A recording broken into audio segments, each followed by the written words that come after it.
Assalamualaikum warahmatullahi wabarakatuh. Pada kesempatan kali ini kita akan melaksanakan praktikum sel elektrokimia. Sebelum praktikum kita mulai, maka kita akan pelajari lebih detail mengenai sel elektrokimia terlebih dahulu.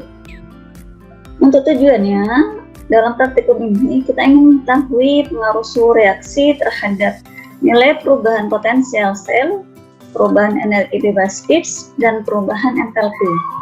Ada 3 kata kunci di sini, yaitu potensial sel, perubahan energi bebas Gibbs, dan perubahan entalpi. Kalau potensial sel berarti delta E-nya. Kita ingin lihat apakah terjadi perubahan ketika suhu reaksinya diubah. Dan yang kedua, yaitu perubahan energi bebas Gibbs, delta G. Apakah delta G-nya juga berubah ketika suhu reaksinya diubah? Kemudian yang ketiga, perubahan entalpi. Apakah nilai delta H-nya juga akan berubah ketika suhu reaksi ini diubah? Maka di sini kita akan pelajari beberapa hal mengenai sel elektrokimia terlebih dahulu. Dalam elektrokimia, maka reaksi yang terjadi adalah reaksi oksidasi dan reaksi reduksi. Reaksi oksidasi dan reaksi reduksi sendiri itu apa? Di sini ada perbedaan.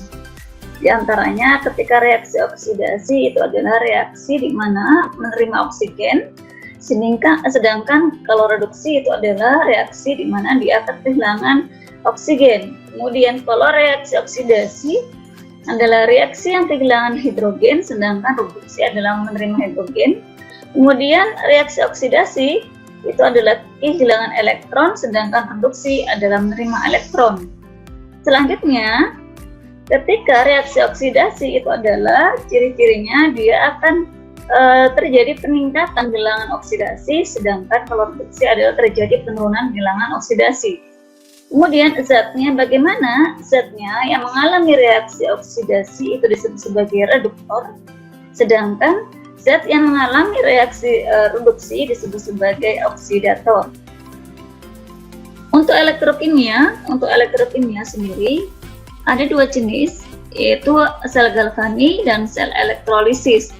Reaksi yang terjadi bagaimana? Untuk reaksinya, pada sel volta atau galvani, reaksi yang terjadi adalah secara spontan, sedangkan yang elektrolisis adalah tidak spontan. Apa perbedaan selanjutnya? Untuk sel volta atau galvani, yaitu energi kimia ini dirubah menjadi energi listrik, atau ketika reaksi kimia ini menghasilkan energi listrik, sedangkan pada elektrolisis ternyata energi listrik ini diubah menjadi energi kimia atau menghasilkan reaksi kimia. Selanjutnya perbedaannya adalah pada reaksinya.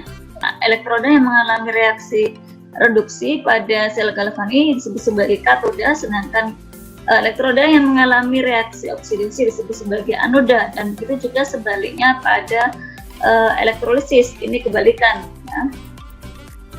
Selanjutnya untuk sel galvanik, karena pada praktikum kali ini kita akan mengamatinya menggunakan sel galvanik, karena sel galvanik ini merupakan reaksi secara spontan, maka di situ terjadi reaksi oksidasi dan reduksi, di mana untuk yang elektroda katodanya mengalami reaksi reduksi, sedangkan untuk anodanya mengalami reaksi oksidasi. Kemudian kedua sel antara katoda dan anoda dihubungkan menggunakan jembatan garam. Selanjutnya di sini untuk mengetahui manakah yang kemudian elektroda tersebut bisa mengalami reaksi reduksi dan kemudian bisa mengalami oksidasi, di sini ada deret volta. Semakin ke kiri di sini, maka di sini lebih mudah mengalami reaksi oksidasi atau zatnya disebut sebagai reduktor. Atau di sini elektrodanya disebut sebagai katoda, disebut sebagai anoda ya. Kemudian ketika lebih ke kanan di sini zat-zat ini mudah mengalami reaksi reduksi ya. Zatnya disebut sebagai oksidator. Kemudian elektroda yang berarti di sini adalah elektroda katoda.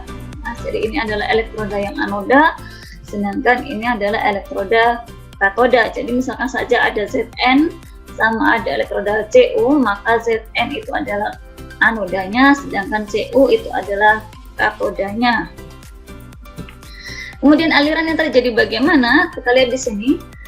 Karena dalam sel galvanik atau elektrokimia itu terjadi transfer elektron dan kemudian terjadi transfer massa, di mana aliran elektronnya yaitu dialirkan melalui jembatan garam, yaitu dari anoda menuju katoda dan kemudian seterusnya mengalir sedemikian rupa sehingga terjadilah energi listrik. Ya. Dari sini ada elektrodanya. Anoda adalah Zn, sedangkan yang sebelah sini adalah elektrodanya adalah Cu. Zn di sini karena mengalami reaksinya adalah reaksi oksidasi, yaitu dia kehilangan atau melepaskan 2 elektron, maka di sini Zn ini bertindak sebagai anoda, kemudian elektronnya mengalir bermigrasi menuju kepada katoda. Di sini ada 2 elektron dari Zn yang mengalir kepada Cu. Selanjutnya, kemudian Cu ini menangkap 2 elektron dari Zn, ya, sehingga Cu ini reaksi yang terjadi adalah reaksi reduksi. Dia menerima sebanyak 2 elektron dari Zn. Kemudian aliran ini melewati suatu jembatan, di mana jembatan ini adalah merupakan zat elektrolit. Biasanya di sini ada K, ada Na, atau di sini ada Na+, kemudian K+, bisa dari Na+ atau bisa dari K+. Kemudian di situ juga ada NO3-.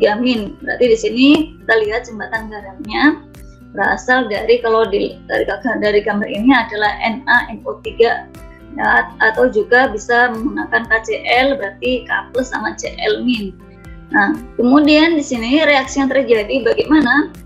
Reaksi yang terjadi adalah ketika Zn di sini bertindak sebagai anoda, elektroda anoda, maka Zn reaksinya adalah Zn menghasilkan Zn2+ ditambah dengan 2 elektron. Kemudian karena Cu ini bertindak sebagai katoda, elektroda katoda, karena dia yang menerima elektron 2, maka Cu2+ ditambah dengan 2 elektron menghasilkan Cu. Selanjutnya kita lihat dari reaksi ini, karena di sini merupakan larutannya adalah larutan standar di mana 1 molaritas dan suhunya adalah 25 derajat Celcius, maka untuk menentukan nilai potensial sel secara teoritis yaitu dengan menggunakan persamaan electromotive force, itu sama dengan E reduksi dikurangi dengan E oksidasi, di mana E reduksinya adalah dari Cu, yaitu nilainya sama dengan 0,337 volt, sedangkan yang oksidasi dari Zn nilainya adalah min 0,73 volt, maka di sini sama dengan plus 1,1 volt. Ini ketika larutannya adalah larutan di mana konsentrasinya adalah sama-sama 1 molaritas, ya, dan kemudian suhunya sama dengan 25 derajat Celcius. Sedangkan jika ketika larutan tersebut bukan larutan standar, artinya antara satu dengan yang lainnya itu berbeda konsentrasi atau tidak sama dengan 1 molaritas, maka bisa menggunakan persamaan Nernstian, di mana di sini kita menggunakan nilai persamaannya adalah E sama dengan E standar min RT dibagi dengan NF ln K, ini adalah K, ya, kesetimbangannya. Maka R di sini adalah dari tetapan gas ideal, kemudian T ini adalah suhu. Ketika suhunya bukan 25 derajat Celcius, maka otomatis di sini nilainya adalah bukan 0,05916 volt. Nah, kenapa di sini menjadi 0,0591 volt? Nilai ini adalah didapatkan dari nilai R, yaitu tetap gas ideal dikalikan dengan T dibagi dengan F dikalikan dengan ln 10, karena di sini dulu menjadi log, ya. Tapi kalau misalkan tetap ln, ya berarti RT dibagi dengan F. Kemudian di sini N-nya adalah sejumlah 2, karena di sini elektronnya sebanyak 2. Ketika elektronnya 3, ya tulis di sini N-nya sebanyak 3. Ketika elektronnya 1, ya tulis di sini adalah 1. Gitu ya. Selanjutnya di sini bagaimana hubungannya antara di sini adalah E sama dengan energi bebas. Kita lihat di awal tadi jelaskan bahwasanya pada sel galvanik itu terjadi reaksinya adalah reaksi spontan. Dimana ketika reaksi spontan maka energi bebas Gibbs-nya adalah lebih kecil daripada 0 atau bertanda negatif. Kita lihat di sini.